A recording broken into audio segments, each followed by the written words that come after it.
Welcome back to Awake in Life. I'm Harmesh, a nervous system practitioner and mentor. Today, I want to talk about return to the office or RTO. This is a real hot topic at the moment where we have CEOs of big corporate companies encouraging workers to get back into the office to increase productivity and collaboration with workmates. But I don't want to talk about RTO from how it benefits big corporations, shareholders, and CEOs. I want to talk about return to office and RTO and how it can benefit us in building resilient nervous systems. So, you may be like many of us that in 2020 we were pretty much in lockdown. We weren't able to go anywhere, and one of those places was our offices and our workplaces. A lot of us were working from home. And during that time, because we didn't have to commute to work, a lot of us were able to claw back much of our own spare time. And that commute usually for us meant that we were stressed out even before we got to our desks, started answering emails or attending meetings. That period of time where we did get to work at home really helped a lot of us see how burned out that we actually were or were becoming, started to help us recalibrate our nervous systems, even if we weren't really aware of it. But it wasn't just this recalibration of our nervous systems that was going on. We were able to really have the time and space to think about our jobs, about our work, how we felt about those things. We were able to make time for the activities that have been put on hold for many, many years because of the time that we spent at work. We were able to start putting into practice more self care practices and rituals and routine to take better care of ourselves, our well being, and our mental health. And all of this really helped us to start building more balanced lives and also a sense of safety within ourselves that we probably didn't even know was missing. But this is why there seems to be such a resistance to going back to the office and returning to a way of life that we all were probably thinking we had left far behind.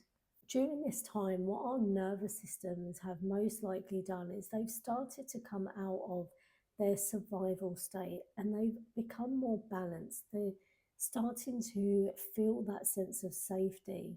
And this period of time really helped a lot of people to start coming out of that functional freeze and leading lives with a lot more balance. This is why when the subject of return to office is raised, we start to bristle, we start to feel fear, anxiety, maybe despondency. These are all nervous system responses to what is going on around us. It's only normal that your nervous system is resisting these suggestions of returning to the office because it's almost like it's sounding an alarm, and the RTO is the threat that we're trying to survive from.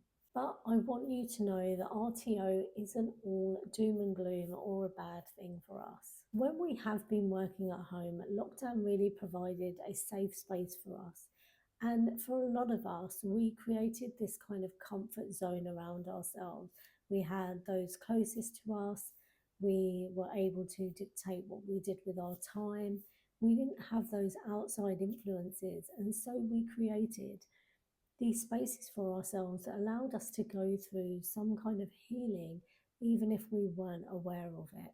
And because of that, our nervous systems were able, like I said earlier, to recalibrate and really give us that sense of safety that we may not have felt before. And this is why when the suggestion of RTO comes up, it can feel like a threat to the system and a threat to our comfort zone. But this lockdown has also created some kind of stagnation for us. Whenever we feel that something is coming in to create an imbalance in what we have created for ourselves, it can feel that we are being pushed out of our comfort zone. And that is something that we are feeling quite resistant to. It's something that feels very unsafe and very unwelcome. What if I told you that returning to the office could help you to build a more resilient nervous system? Would you be up for the challenge? If you have been in any kind of self development space, you have probably heard that nothing good ever grows in the comfort zone. If we remain in places where we feel comfortable or we have built some sense of safety around, We don't give ourselves the opportunity to further our own growth or to reach our own potential. We will stagnate and we will remain in our comfort zones. And that's okay if that is how you want to live your life. But like many people, they want to grow, they want to pursue their passions, they don't want their life just to be about work. They want to be able to really feel like they are living. And in order to do those things, we have to work on our nervous system. We have to learn how to create this internal sense of safety. We get to start building our window of tolerance by expanding our capacity to experience new things.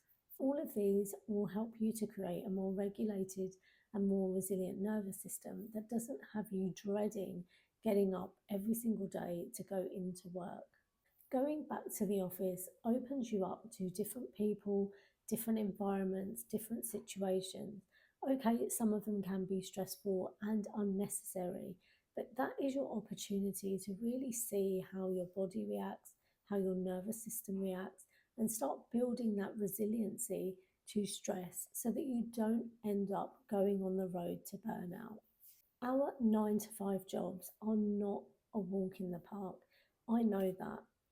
And sometimes even the commute can have us stressed out before we even get to work.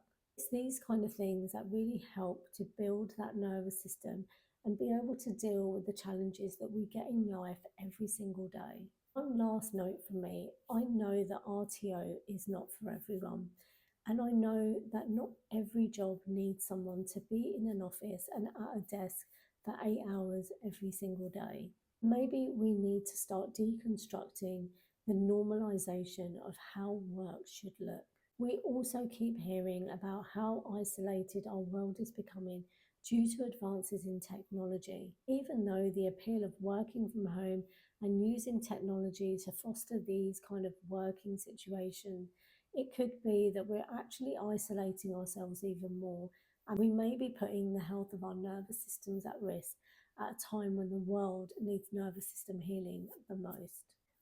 Thank you for watching. I hope you found this video useful. If you have any questions or would like support with your nervous system or managing stress, please feel free to reach out to me.